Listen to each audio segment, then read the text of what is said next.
The constructivist learning cycle echoes the ideas of the old Benjamin Franklin quote, "Tell me and I forget, teach me and I remember, involve me and I learn."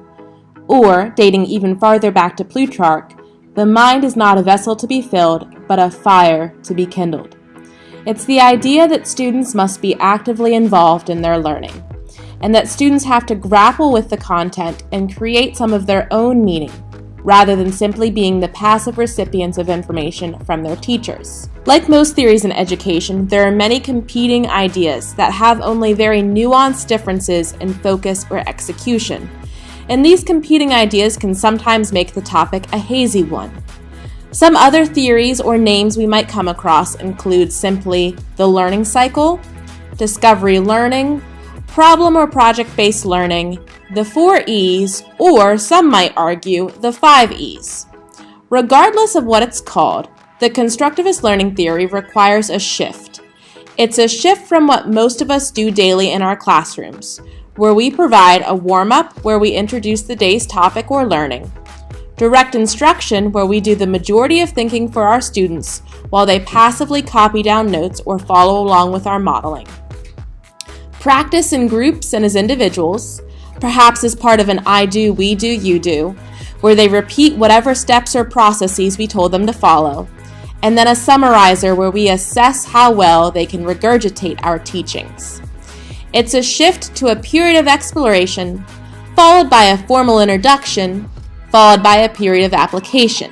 To break it down further, I like to use a variation of the 5E model. The original 5E model stood for engage, explore, explain, extend, evaluate. But in our current climate of 21st century learning, I think it is more valuable to swap out extend and evaluate and replace it with apply and share. The cycle begins with the engage stage, where the teacher piques the student interest in the concept at hand. This could look like performing a live action demonstration, such as a quick science experiment, showing an intriguing video clip, asking an open-ended, thought-provoking question, or involving students in a role play, among many other options. What's key at this point is that students are not yet formally interacting with the course material. We then move on to the explore stage, where students engage in and begin interacting with the content without first having any direct instruction from a teacher. They are asked to perform tasks such as draw inferences, find patterns, ask questions, and solve problems.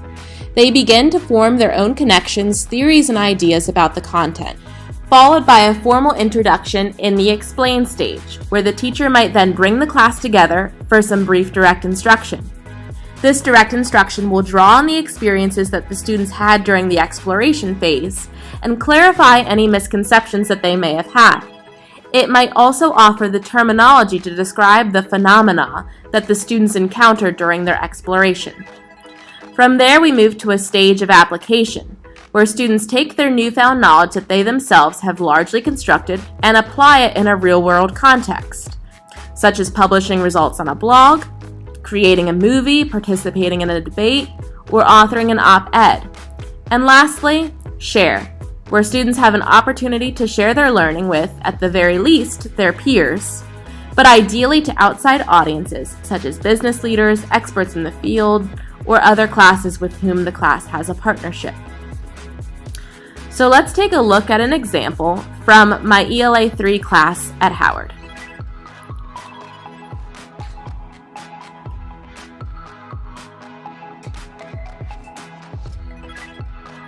I started this lesson by asking students a thought-provoking question that I knew they would all have strong opinions about and want to engage in. All students, I think, have some activism in them and want to see the world improve. I was teaching this lesson, too, mere days before the 2016 election, so the faults and fallacies of our government were at the forefront of all of our minds.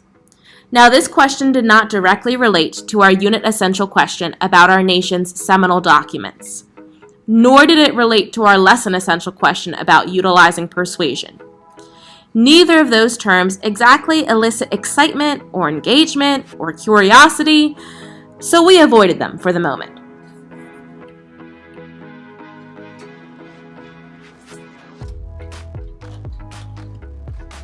We arrived at our Explore stage the following day, because as we know, lesson and day are not synonymous, and a lesson can certainly last multiple days.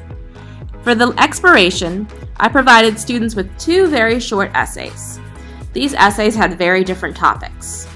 One argued that animals should be used for drug testing, while the other argued that animals should not be used for fur.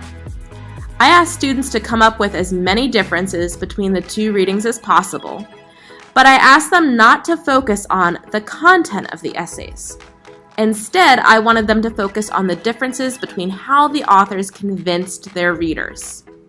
What I hoped that they would see is that Essay 1 looked a lot like how they've been asked to write for years. There were facts and quotes from experts, there were moments where the author would acknowledge the opposing point of view, and then there were moments when the author would refute those points of view. This essay was an essay of argument, a writing style that our students have been doing for almost exclusively in high school. Essay 2, meanwhile, relied mostly on feelings, emotions, and rhetoric. It did not acknowledge the other point of view at all. It relied exclusively on the emotion it generated. This essay was a persuasive essay, which our students have little to no recent experience with.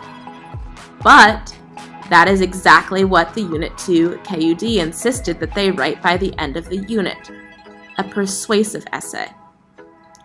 To add some additional fuel to the fire, I structured this exploration stage as a game. Students worked in pairs to generate a list of as many structural differences between the 2 essays as they could. The pair that listed the most legitimate differences won. My applause and excitement. Compare this with how I might have taught the concept more traditionally.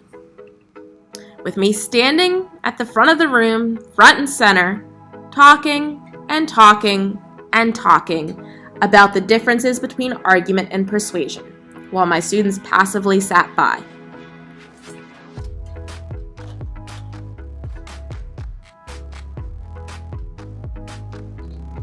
In the explain stage, I provided students with the terminology that they needed to truly voice their observations that they had in the explore stage.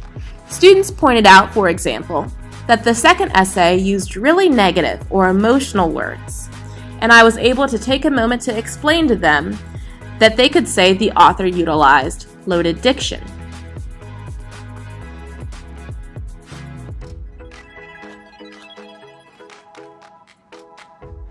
The KUD for this unit indicated that students were to write a persuasive essay.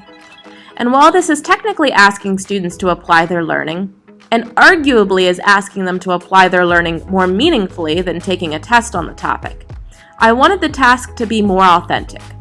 I asked my students, therefore, to write a letter to a politician of their choosing in order to convince them that the change they came up with during the engage period was something that needed the politician's attention.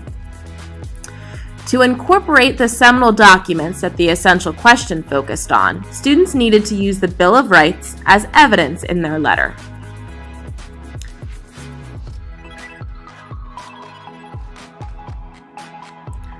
Students shared their work by sending their letters off. Students who wrote to Wilmington Mayor Mike Przicki were lucky enough to meet with him in person and correspond further via email. So that's one example of what the constructivist learning cycle might look like. If you are interested in putting it into practice in your classroom, some things to consider might include: how can you engage students in the topic prior to teaching them the content directly? How can students apply their learning in a real and authentic manner? And how, ideally, can you have your students share their learning beyond the walls of your classroom? Of course, the constructivist learning cycle is not the end-all be-all. It will not work for every lesson and should not be used for every lesson. But when used appropriately, it can truly ignite something special in your students.